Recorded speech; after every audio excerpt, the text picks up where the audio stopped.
Bom, essa é então uma boa pergunta. Tu ainda sabe que é problema não que o país vem confrontando ultimamente e o problema não que a ser empeorar dor de pandemia que nós passamos e talvez o governo vai sentar junto. O governo vai sentar junto para conjuntamente por atender que problema não de cuido, desemprego, falta de finanças, problema não social, que tudo isso tem que ela três com pero de uma maneira estrutural.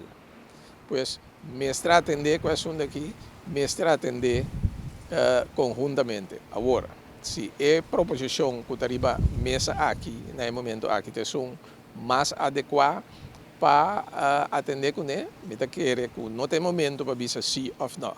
Me querer mas sinta cabeça frio, mas ter escuta de governo, porque sabe que é um acordo entre governo não de Corsou, Aruba e Sint Maarten com Holanda. Pues me entende de nosso governo tá Kiko tá